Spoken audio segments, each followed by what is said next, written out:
다니엘서 3장 1절에서 12절까지의 말씀을 우리 한 절씩 교독하고 마지막 절 12절의 말씀은 함께 읽습니다. 느부갓네살 왕이 금으로 신상을 만들었으니 높이는 60규빗이요 너비는 6규빗이라. 그것을 바벨론 지방에 두라. 평지에 세웠더라. 느부갓네살 왕이 사람을 보내어 총독과 수령과 행정관과 모사와 재무관과 재판관과 법률사와 각 지방 모든 관원을 느부갓네살 왕이 세운 신상의 낙성식에 참석하게 하며 이에 총독과 수령과 행정관과 모사와 재무관과 재판관과 법률사와 각 지방 모든 관원이 느부갓네살 왕이 세운 신상의 낙성식에 참석하여 느부갓네살 왕이 세운 신상 앞에 서니라. 선포하는 자가 크게 외쳐 이르되 백성들과 나라들과 각 언어로 말하는 자들아, 왕이 너희 무리에게 명하시라니 너희는 나팔과 피리와 수금과 사면금과 양금과 생황과 및 모든 악기 소리를 들을 때에 엎드려 느부갓네살 왕이 세운 금신상에 절하라. 누구든지 엎드려 절하지 아니하는 자는 즉시 맹렬히 타는 풀무불에 던져 넣으리라 하였더라. 모든 백성과 나라들과 각 언어를 말하는 자들이 나팔과 피리와 수금과 사면금과 양금과 및 모든 악기 소리를 듣자 곧 느부갓네살 왕이 세운 금신상에게 엎드려 절하니라. 그때에 어떤 갈대아 사람들이 나와 유다 사람들을 참소하니라. 그들이 느부갓네살 왕에게 이르되 왕이여 만수무강하옵소서. 왕이여 왕이 명령을 내리사 모든 사람이 나팔과 피리와 수금과 사면금과 양금과 생황과 및 모든 악기를 소리를 듣거든 엎드려 금신상에 절할 것이라. 누구든지 엎드려 절하지 아니하는 자는 맹렬히 타는 풀무불 가운데에 던져 넣음을 당하리라 하지 아니하셨나이까. 이제 사드락 메삭과 아벳느고는 왕이 세워 바벨론 지방을 다스리게 하신 자이거늘 왕이여 이 사람들이 왕을 높이지 아니하며 왕의 신들을 섬기지 아니하며 왕이 세우신 금신상에게 절하지 아니하나이다. 아멘. 우리가 어제의 말씀 가운데 느부갓네살 왕의 꿈의 내용과 그 꿈을 해석해서 죽음의 위기를 넘기게 된 다니엘의 이야기를 함께 나누었죠.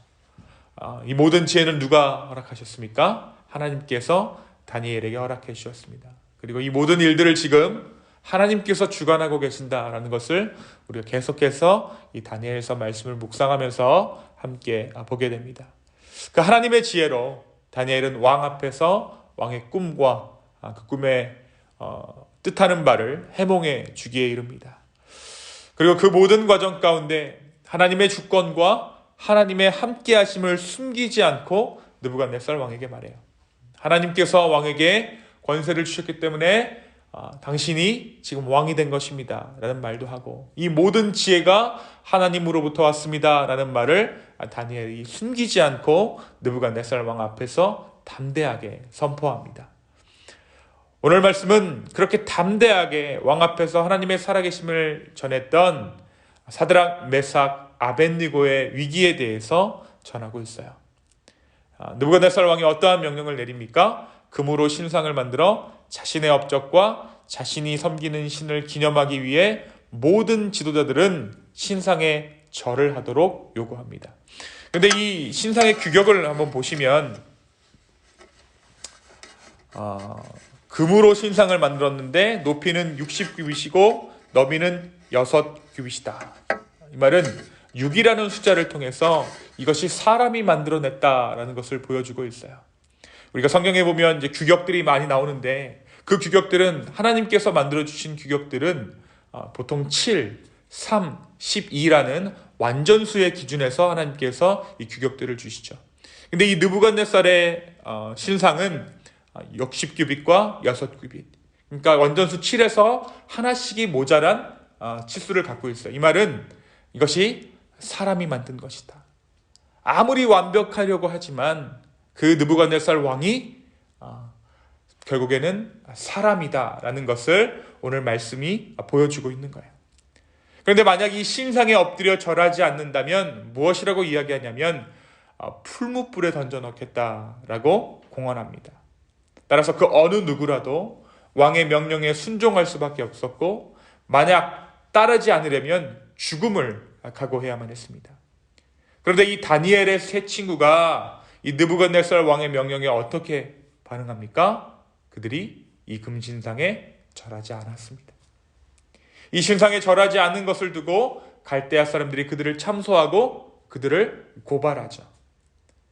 결국 이 일 때문에 느부갓네살 왕은 이 갈대아인들의 이야기를 듣고 노하여 다니엘의 세 친구를 그렇게 데려오도록 합니다. 그리고 그들을 불러서 이 일이 먼저 사실인지를 확인해요. 왜 이렇게 확인했냐면 그들은 왕이 직접 세워서 바벨론 지방을 다스리게 한 중요한 인재들이었기 때문에 왕은 그들에게 다시 한번 기회를 주고 싶었던 거예요.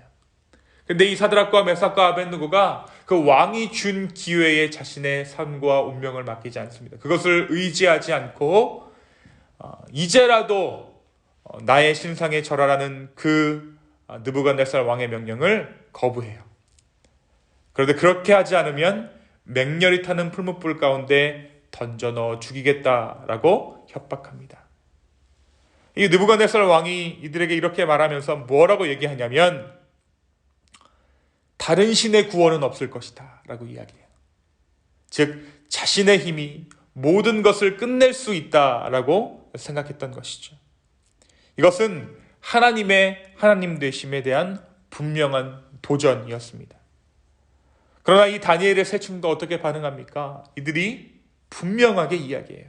17절에 보니까 뭐라고 얘기하고 있냐면 17절에 왕이여 우리가 섬기는 하나님이 계시다면 우리를 맹렬히 타는 풀무불 가운데에서 능히 건져내시겠고 왕의 손에서도 건져낼 것입니다. 또 18절에 그렇게 하지 아니하실지라도 왕이여 우리가 왕의 신들을 섬기지도 아니하고 왕이 세우신 금신상에게 절하지도 아니할 줄을 아옵소서.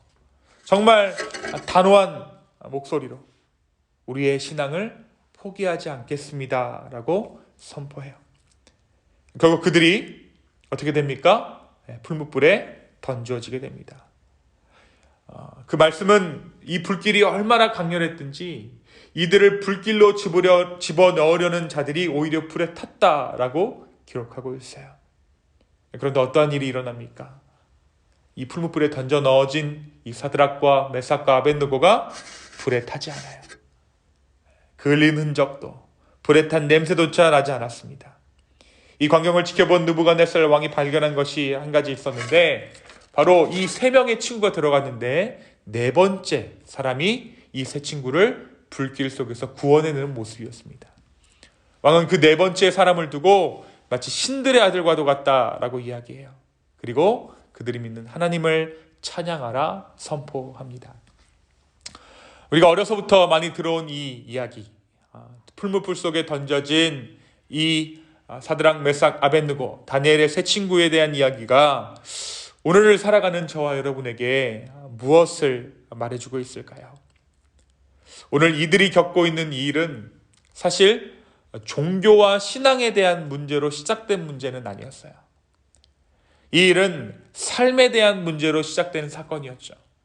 왕에 대한 충성의 표시로 신상에 절을 하는 것은 당시 고대 근동의 막강한 힘을 가진 군주라면 자신의 힘을 과시하기 위해 해왔던 일이에요. 이집트의 피라미드, 스핑크스 다 그렇게 해서 서게 된 것이죠.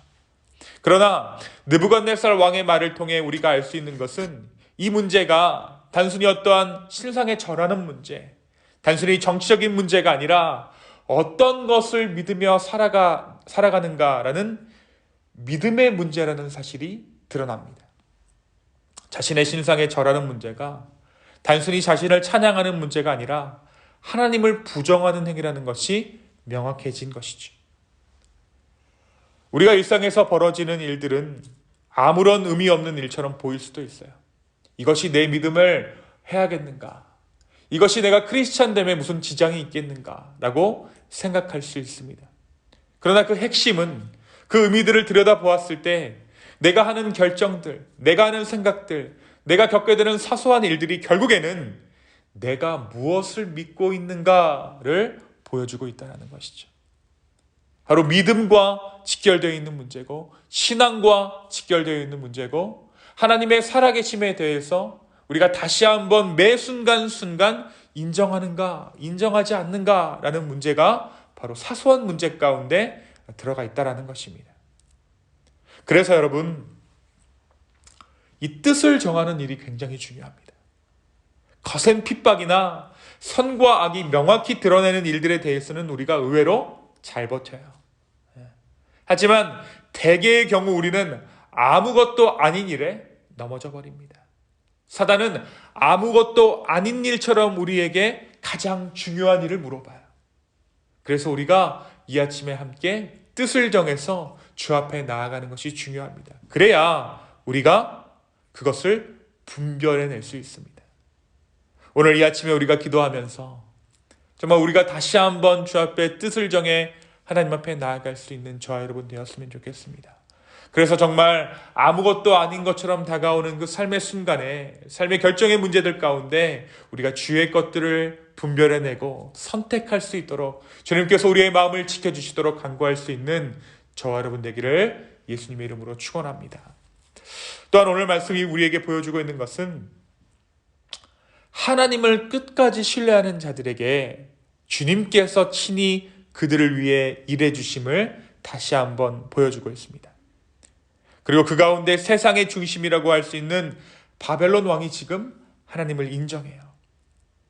우리는 세상을 전도의 대상으로 보기도 하지만 또한 난공불락의 상대로 보기도 합니다.